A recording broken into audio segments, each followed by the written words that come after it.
네, 정말 반가운 소식입니다. 9년이 넘었습니다. 현재 남아있는 쌍용차 해고자 119명 전원을 복직시키기로 조금 전 오전에 쌍용차 노사가 합의했습니다. 저희가 쌍용차 해고자를 모시려고 새벽부터 전화통화를 많이 했는데 하나같이 들뜬 목소리였습니다. 그중에 한 분 모셨습니다. 오늘 합의로 복직하게 된 아직까지는 해고자 신분이신 윤충열 쌍용차 금속노조 부지부장님 오셨습니다. 반갑습니다. 네, 축하드립니다. 반갑습니다. 네, 고맙습니다. 네. 우선 무려 9년입니다. 어젯밤에 잠은 잘 주무셨습니까? 어젯밤에 합의서를 만들고 전국에 있는 조합원들을 모아서 내용을 설명하고 그다음에 이게 총회를 붙였습니다. 그래서 총회 결과하고 그다음에 통과돼서 저희 조합원들하고 늦은 시간에 11시 넘어서 저녁을 먹고 소주 한잔하고 자다 보니 정신없이 잤습니다. 한 새벽 1시에 잔 것 같아요. 해고자신데 예. 개인적인 소감은 어떠세요? 기쁘죠. 예, 복직을 하기 위해서 지금 만 군전이고 10년째 투쟁을 하고 있는 거고요. 네. 이 직업의 소중함, 이걸 많이 느꼈죠. 네. 오늘 발표된 합의문 내용 보면 올해 안에 60%, 그리고 내년 상반기까지 나머지 40%가 40%를 전원 채용한다 이렇게 돼 있어요. 뭐 복직이라기보다는 아직 채용이라는 표현을 썼는데 아직은 잠정 합의문으로 돼 있습니다. 이게 최종 합의까지는 좀 남은 게 있는 건가요?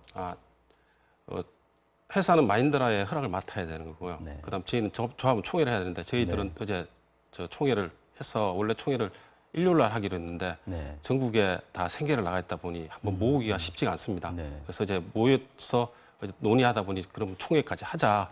그래서 총회에서 저희들은 결정을 내렸고 그럼 회사는 마인드라의 허락을 맡으면 사장이 오늘 외국 출장 갑니다. 돌아오면 바로 조인식 하면 합의는 완전히 승립되는 거죠. 네. 이게 9년 동안 해결되지 못했던 게 어제 하루에 해결이 됐고 오늘 합의문까지 만들었습니다. 한편으로는 이걸 왜 그동안 못했나 그런 아쉬움도 좀 드는데 사태가 풀리는데 좀 결정적인 계기가 있었습니까? 저희들도 그렇습니다. 이게 결정을 내리면 되는 거고 결단만 하면 되는 내용이었습니다. 올해 초에 지부장이 단식을 하고 그 사장하고 대화를 쭉 했는데 사장 표현은 회사 측 표현은 50대 50, 그러니까 올해 50%, 내년 50%를 해주겠다고 했습니다.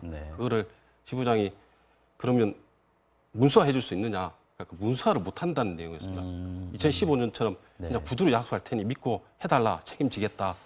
이렇게 해서 저희가 문서화되지 않으면 믿을 수가 없다. 2015년의 기억 때문에. 그렇죠. 지부장한테 그게 트라우마가 있습니다. 그래서 할 수가 없다. 이렇게 얘기했는데 6월 27일 날 우리 30분 전 김중금지가 돌아가시면서 그게 계기가 돼서 합의서를 할 수 있다. 합의서를 써줄 수 있다. 이렇게 회사 측에서 연락이 온 겁니다. 아까 최종 합의하려면은 마인드라 회장 허락 받아야 된다고 얘기했는데 문재인 대통령이 지난번에 마인드라 회장 만난 것도 좀 계기가 됐겠네요. 그렇죠. 그것도 일정 부분 효과가 있는 걸로 저희들은 판단하죠. 사실 이 몸이 편찮아지시거나 또 스스로 세상을 버리신 분들 무려 30분입니다. 아까 말씀하셨지만 그 지난 6월에 마지막으로 김주중 씨가 또 희생자가 되셨는데 이분들에 대한 보상도 합의 내용에 포함되어 있나요? 2015년도에 합의할 때 기존에 유가족 돌아가신 분들에 대한 조금에 대한 저희가 기금을 모아서 좀 전달하려고 했는데 좀 어려운 부분이 많았습니다. 그 쌍용 자동차 사태에서 그 가족이 돌아가시고 하니까 되게 그 쌍용자만 들어도 많이 은짠하셨어요, 유가족분들이. 그래서 많은 전달을 해주지는 못했는데 이번에 김동지 사망 저희도 이걸 금전적이나 조금 하려고 했는데 자녀 채용하는 부분 이제 자식이 둘이 있는데 2명 중에 1명 다 군대를 갔다 왔습니다. 그래서 1명을 대신 채용하는 걸로 합의문에 넣었습니다.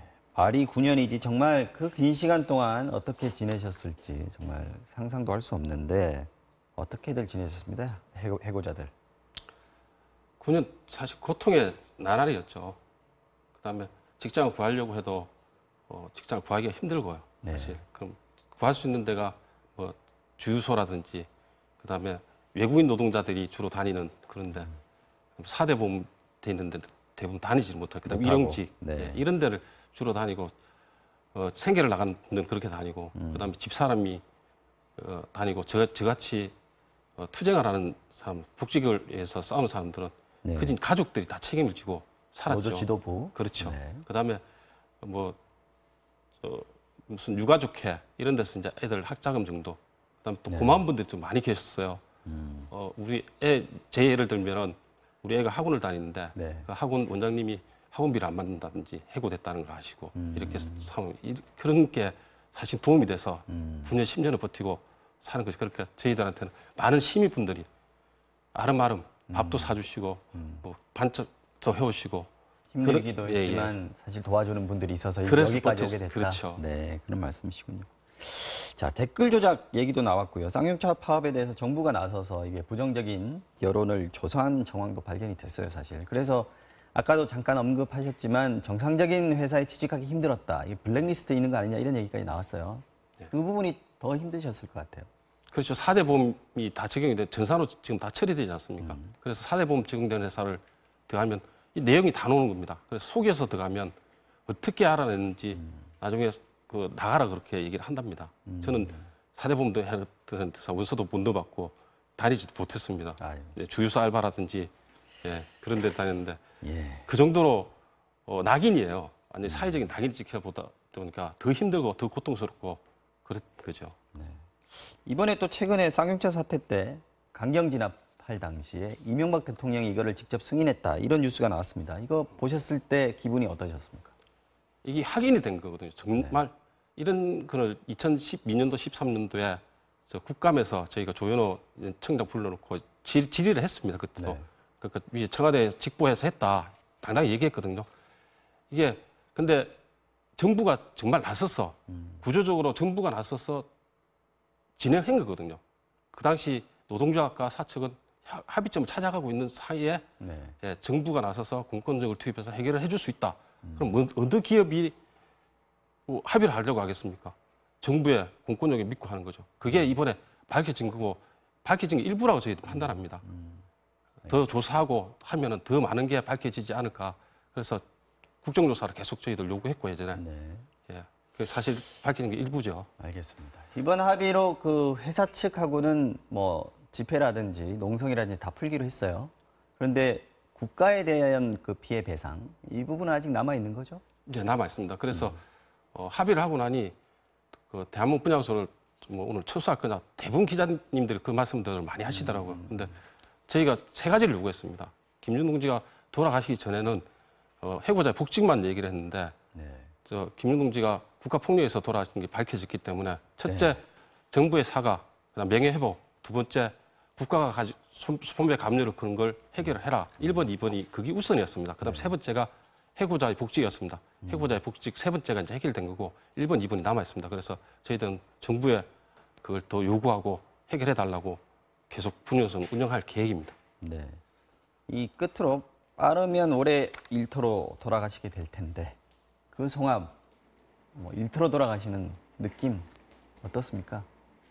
지금 좀 와닿지 않습니다, 사실. 빠르면 3개월, 합의가 올해 60%, 내년 40%라서 늦으면 뭐 15개월이 남아 있습니다. 네. 저희가 해야 될 게 사실은 좀 많습니다. 저희가 저희 스스로 또 열심히 했지만 연대 동지들이 없었으면 연대 시민들이 없었으면 저희가 복직 합의를 못했을 겁니다. 네. 지금 13년 동안 그 흑자를 내는 기업인데 콜텍이란 그 기타 만드는 회사가 있습니다. 네. 흑자 내는 기업 그거 똑같습니다. 대부분에서 그 정리해고가 정당하다. 흑자를 내는데 정리해고가 정당하다는 겁니다. 이게 말이 됩니까?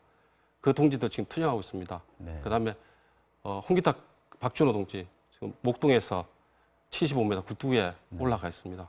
저희도 공장 굴뚝 올라간 동지들이 있었습니다. 그 아픔 똑같이 겪고 있습니다. 예.